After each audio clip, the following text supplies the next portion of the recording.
Guys, तो I hope कि आप लोग एकदम बढ़िया होंगे, मस्त होंगे, फिट होंगे। और आप लोगों ने मेरा जो मैंने पिछला 2 वीडियोज़ त्रिकोणमिति का डाला था वो आप लोगों ने देखा होगा और समझा होगा कि क्या है नहीं है, ठीक है। तो वो जो दोनों वीडियोज़ थे वो बेसिक्स पे ही थे। और आज जो मैं अपना तीसरा वीडियो लेके आया हूँ त्रिकोणमिति का, वो उसमें क्वेश्चंस रहेंगे, 3 क्वेश्चंस रहेंगे। और उसी 3 क्वेश्चंस में आपने जो पिछले first lecture and second lecture त्रिकोणमिति का जो बेसिक्स था वो क्लियर हो जाएगी। वो समझाया था मैंने बेसिक्स, और आज उसका यूज होगा क्वेश्चंस में, ठीक है। सारे फॉर्मूलेज का यूज़ होगा आज, ठीक है। तो गाइज़, प्लीज़ आप लोगों को वीडियो अच्छा लगे तो प्लीज़ कमेंट्स करें, और नहीं भी अच्छा लगे तो फिर भी आप लोग कमेंट करो कि ऐसे वीडियो बनाओ या ऐसे वीडियो बनाओ, ठीक है। तो आज मैं अपना क्वेश्चंस आप लोगों के सामने रखना चाह रहा हूँ कि कौन सा क्वेश्चन है। एक्सरसाइज फर्स्ट का क्वेश्चन है त्रिकोणमिति का। आप लोग देखो कि क्या है नहीं है, ठीक है। तो देखो गाइज, यहाँ पे क्या बोल रहा है कि ट्रायंगल ABC में जिसका कोण 20 समकोण है, AB इक्वल्स टू 24 सेंटीमीटर और BC इक्वल्स टू 7 सेंटीमीटर है, निम्नलिखित का मान ज्ञात कीजिए। तो निम्नलिखित मीन्स नीचे वाला, इसका मान ज्ञात करना है, ठीक है। तो यहाँ पे क्वेश्चन फाइंड करने के लिए सबसे पहले मुझे एक ट्रायंगल बनानी पड़ेगी। समकोण बोला है तो समकोण ही बनाएंगे भाई, ऑब्वियसली समकोण बनाएंगे। तो ABC जिसका नाम बोला ABC, बी क्या बोला है, समकोण है। समकोण मीन्स यानी 90 डिग्री। वहाँ पे क्या बोल रहा है कि AB 24 सेंटीमीटर और BC 7 सेंटीमीटर, यानी AB 24 centimetre and BC 7 centimetre, यानी BC ये हो गया तो 7 सेंटीमीटर। तो भाई फाइंड तो हमें कर्ण करना, क्या कर्ण बताया था आप लोगों को पहले भी, मेरे जो 2 लेक्चर्स थे उसमें बताया था कि कर्ण फिक्स होता है, बस लंब और आधार में चेंजिंग होती रहती है। फाइंड क्या करना है, साइन ए फाइंड करना है, कॉस ए फाइंड करना है, साइन सी फाइंड करना है, कॉस सी फाइंड करना है। तो ठीक है गाइस, तो हम AC निकालेंगे। तो AC क्या हो गया, AC क्या है यार, AC कर्ण है। तो मैंने कर्ण का क्या फार्मूला बताया था, याद है, पाइथागोरस का मैंने 3 फार्मूला आप लोगों के सामने रखा हुआ था। तो वो कर्ण का क्या फार्मूला था, कर्ण स्क्वायर इक्वल्स टू क्या हो रहा था उस टाइम, लंब स्क्वायर प्लस आधार स्क्वायर। तो कर्ण क्या हो जाएगा, स्क्वायर था तो उस साइड रूट के उस मतलब इक्वल के उस साइड जाएगा तो रूट में आएगा ना। तो कर्ण तो क्या हो जाएगा, कर्ण इक्वल्स टू रूट अंडर में लंब का स्क्वायर प्लस आधार का स्क्वायर। तो लंब क्या है भाई, लंब क्या है यार, लंब साइन ए का बोल रहा है। तो यहाँ पे हम वो नहीं, यहाँ पे मुझे कर्ण निकालना है, ठीक है। AB और BC दे रखा है, यहाँ पे कर्ण निकालना है। तो यहाँ पे डायरेक्ट से हम क्या करेंगे, आप लोगों को पता है, कर्ण निकालेंगे। तो लंब एंड आधार को बस कर्ण क्या हो जाएगा, यानी AC क्या होगा, यहाँ पे AC फाइंड करना है, साइन ए, और पहले हम कर्ण निकालेंगे। AB और BC दे रखा है तो AC निकालना है, यानी कर्ण निकालना है। तो पहले हम AC निकालेंगे, उसके बाद फिर हम A का वो जो बताया था वो करेंगे। उसके बाद फिर आप लोग को समझ आएगी, पहले आप लोग देखो, अच्छे से देखो, समझने की कोशिश करो। तो कर्ण निकालेंगे, तो लंब क्या यहाँ पे दे रखा है, 24 सेंटीमीटर है ना ये। तो 24 का होल स्क्वायर एंड आधार क्या है, आधार तो ये है ना अभी के लिए, 7 का रूट अंडर 24 का स्क्वायर क्या होता है, मे बी 476 होता है शायद, 476 ही होगा। 476 प्लस नो, एक बार मल्टीप्लाई कर लेते हैं ना।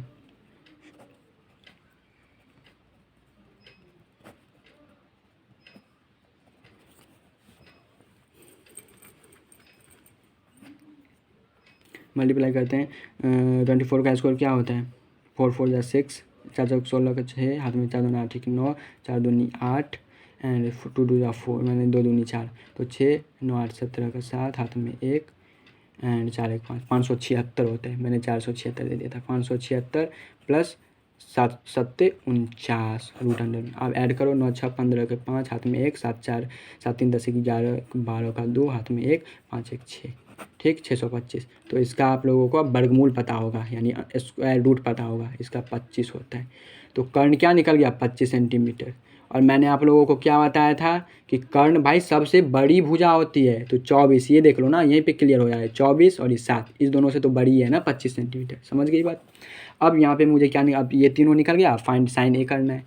साइन ए साइन ए क्या हो जाएगा, सामने वाला क्या होता है लंब, तो इसके साइन ए के लिए सामने वाला लंब B C, and sine theta का फॉर्मूला क्या होता है लंब अपॉन में कर्ण, तो लंब अपॉन में कर्ण सामने वाला लंब होता है। यहाँ पे एंगल दे दिया है, यहाँ पे एंगल नेम दे दिया है एंगल का, तो एंगल का नेम सामने वाला तो लंब होता है। तो बी सी कर्ण क्या हो गया ए सी, तो बी सी अपॉन में सी यानी 7/24।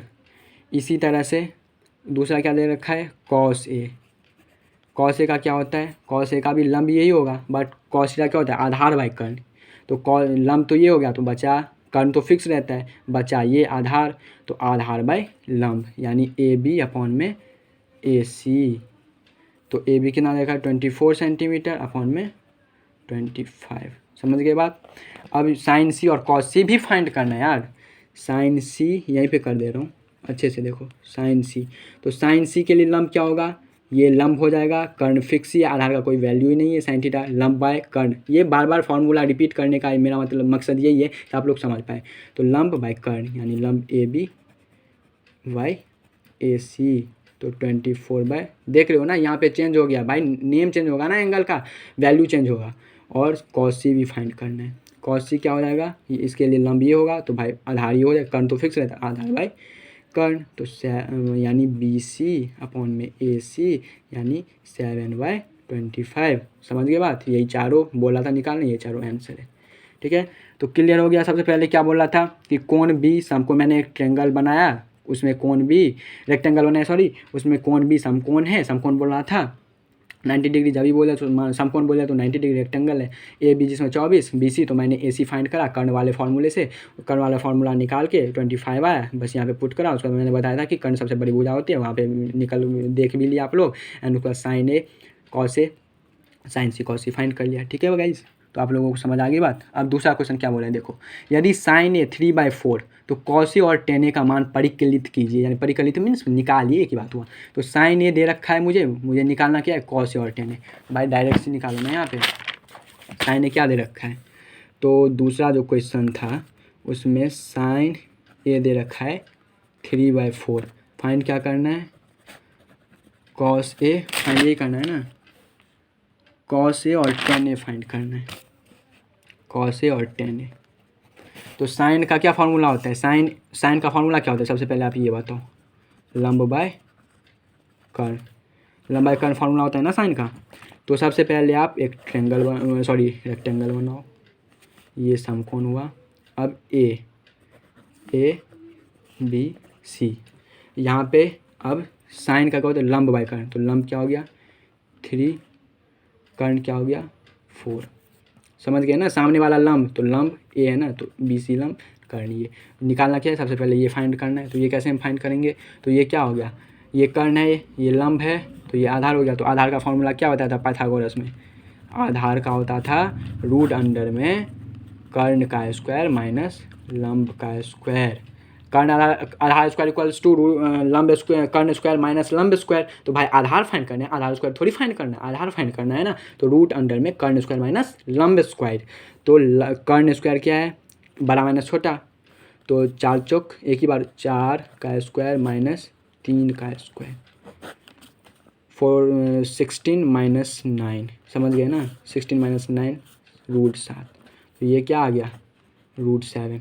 बात समझ आई, ये निकल के क्या आ गया रूट 7, ये भुजा, कर्ण है ही लंब है ही, आधार निकल के आ गया ए के लिए। अब फाइंड क्या करना है कॉस ए एंड टेन ए, तो कॉस ए क्या होता है, कॉस ए, कॉस का फॉर्मूला क्या होता है आधार बाई कर्ण यार, आधार बाई कर्ण। तो कॉस ए लंब तो ये हो गया, तो आधार ये होगा, कर्ण ये हुआ, तो ए बी अपॉन में ए सी यानी रूट 7 अपॉन में 4, एंड दूसरा क्या है टेन ए। तो टेन ए का क्या होता है, यानी टेन थीटा क्या होता था लंब बाय आधार, तो टेन ए क्या होगा लंब ये हो गया टेन के लिए, एंड आधार ये कर्ण फिक्स ही रहता है, तो लंब बाय, तो बी सी अपॉन में ए बी, तो 3/√7, यही आंसर है। बात समझ आई दूसरे क्वेश्चन को यार, समझो क्या था यहाँ पे, क्या बोला था साइन ए दे रखा है 3/4, कॉस ए और टेन ए फाइंड करना है। तो भाई साइन ए का हमने कर लिया जो भी करना था, लंब बाय कर्ण होता है फार्मूला, बस रेक्टेंगल बनाया उसमें पुट करा, यहाँ पे कर्ण दे रखा था, आधार लंब दे रखा था फार्मूला के थ्रू, तो आधार निकाल लिया हम लोगों ने, एंड जो भी है आधार निकाल लिया। उसके बाद फिर भाई ए के लिए ये है, बट अगर आप ए के लिए ना सोचो तो कर्ण ये तो फिक्स ही है, तो लंब ये हो गया, आधार ये हो गया। अगर ए के लिए तो लंब ये सामने वाला एंड आधार ये हो गया उसके लिए, ठीक है, गलत मत लेना उसको।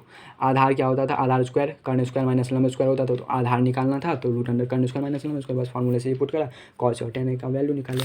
अब तीसरा क्वेश्चन क्या है, तीसरा क्वेश्चन एक तरह से प्रूव्ड वाला है, मतलब सिद्ध करने वाला है। क्या बोल रहा है यहाँ पे, यदि कोण ए और कोण बी न्यून कोण है, न्यून कोण मीन्स सबसे पहले न्यून कोण मीन्स क्या होता है, 90 डिग्री से लेस देन, 90 डिग्री से लेस देन न्यून कोण हुआ। तो यदि कोण ए और कोण बी न्यून कोण हो जहाँ cos A equals to cos B, जहाँ कॉस इक्वल्स टू कॉस, तो दिखाइए कि कोण ए और कोण बी, तो दिखाना मुझे ये है कोण ए इक्वल्स टू कोण बी, यानी कोण ए और कोण बी हमें सिद्ध करना है, प्रूव करना है, हेंस प्रूव करना है। ठीक है, बात समझ आई, क्या बात समझ आई, देखो सब समझ आएगी, एक मिनट, सब समझ आएगी भाई। देखो क्या बोल रहा है, बोल ये रहा है कोण ए एंड कोण बी न्यून कोण है, क्या है, न्यून कोण, यानी 90 डिग्री से लेस देन है, 0 से बड़ा है और 90 से छोटा है, यही हुआ ना न्यून कोण, समझ आई बात। तो कोण ए और कोण बी 90 से छोटा है, तो अब यहाँ पे सबसे पहले आप रेक्टेंगल बनाओ। क्या बोल रहा है यहाँ पे, ध्यान देने की बात है भाई, ध्यान देने की बात है, कोण ए और कोण बी न्यून कोण है, तो ये तो समकोण है यानी 90 डिग्री, मुझे 90 डिग्री से छोटा चाहिए, तो ये समकोण है, तो ए बी सी होगा रेक्टेंगल। गलती से ना ए और बी और सी मत कर देना भाई, यहाँ पे कोण ए और कोण बी न्यून कोण है, यानी ए ये होगा और बी ये होगा, क्योंकि न्यून कोण बोल रहा है, न्यून कोण। समकोण तो 90 डिग्री होता है, तो 90 डिग्री से छोटा लेना है, तो 90 डिग्री तो ये हो गया, तो 90 डिग्री को क्या हो जाएगा यहाँ पे चेंजिंग सी, यहाँ पे गलती से ए बी और सी मत कर देना, यहाँ पे कोण ए और कोण बी न्यून कोण बोल रहा है, तो समकोण मीन्स 90 डिग्री होता है, तो सी समकोण होगा यहाँ पे, और कोण ए और कोण बी न्यून कोण होगा, क्योंकि 90 से छोटा है, तो ये दोनों 90 से छोटा है और ये 90 है, तो बस बात समझ गए ना, कोण ए और कोण बी न्यून कोण है, यहाँ पे चेंजिंग हो गई, बात को समझो। कोण ए और कोण बी न्यून कोण था, तो मैंने कर दिया कोण ए और कोण बी न्यून कोण, ये सबको पता है ये समकोण होता है। अब देखो, अब क्या बोल रहा था क्वेश्चन में कि जहाँ cos A equals to cos B है, तो हमें प्रूव क्या करना है, कोण ए इक्वल्स टू कोण बी, यही प्रूव करना है, हेंस प्रूव। तो देखो कॉस ए का फॉर्मूला आप निकालो, कॉस थीटा क्या होता है, आधार बाय कर्ण, तो कॉस ए का क्या होगा, लंब ये हो गया कॉस के लिए, तो आधार ये बाय कर्ण, तो ए सी कॉस ए के लिए A C by A B, कर्ण फिक्स होता है, कॉस ए भाई लंब फिक्स रहता है ना, सॉरी लंब सामने वाला होता है ना, तो कॉस ए, कॉस में क्या होता है आधार बाय कर्ण, तो लंब ये हो गया, तो लंब को हम कटिस करेंगे, आधार और कर्ण मुझे लेना, तो आधार ये हो गया, कर्ण आधार बाय कॉस बी का।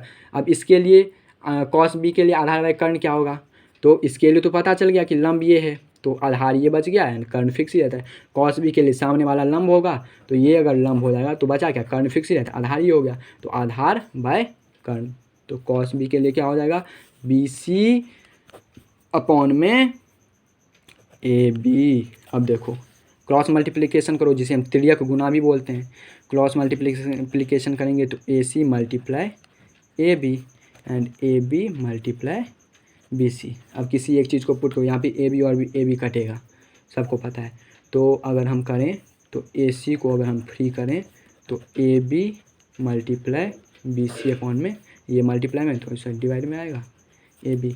अब देख लो ए बी गया, यहाँ पे क्या हो गया, ए सी इक्वल्स टू बी सी, बात समझ आई, ए सी इक्वल्स टू, अब देखो ए सी एंड बी सी, ए सी ये वाला एंड बी सी ये वाला, बात समझ आई, ए सी ये वाला एंड बी सी ये वाला, तो भाई बात समझ आ गई ना, ए सी यानी कोण ए एंड बी सी, जो पहला जिसका नेम आता है ना, जिस भी मतलब एंगल का, वही कोण होता है, उसे ही हम एंगल कहते हैं। तो बी सी, यहाँ पे ए सी हुआ तो कोण ए, और यहाँ पे बी सी हुआ तो पहले बी है तो कोण बी, बात समझ आई। तो यहाँ पे हमने प्रूव कर दिया, क्या बोला था कि कोण ए और कोण बी न्यून कोण है, तो न्यून कोण मीन्स 90 से कम, तो cos A equals to cos B है, तो उसी के थ्रू हमें कोण ए और कोण बी इक्वल करना है, तो कोण ए यानी ए सी इक्वल्स टू बी सी हुआ, तो ए सी और बी सी को हम कोण ए और कोण बी लिख सकते हैं, तो बस ये हेंस प्रूव्ड हो गया। तो गाइज आई होप कि जितना मैंने क्वेश्चन आप लोगों को बताया वो आप लोगों को समझ आई हो, और अच्छे से देखो, अगर नहीं भी आई हो तो एक दो बार अगर देखोगे तो ईजिली समझ आएगा। इसी तीनों क्वेश्चन पे बेस्ड आपके एक्सरसाइज फर्स्ट हैं, तो आप लोग उसे करना, और अगर नहीं हो तो आप कमेंट करना, ठीक है। अब मैं नेक्स्ट जो एक्सरसाइज है उसका भी बेसिक्स लेगा और उसी में क्वेश्चन अटैच रहेंगे। एंड इसी के साथ मैं ये अपना लेक्चर कंप्लीट कर रहा हूँ, और ठीक है गाइज, तो bye. But like share subscribe please ज़्यादा से ज़्यादा करवाओ यार, ठीक है। तो बाय गाइज।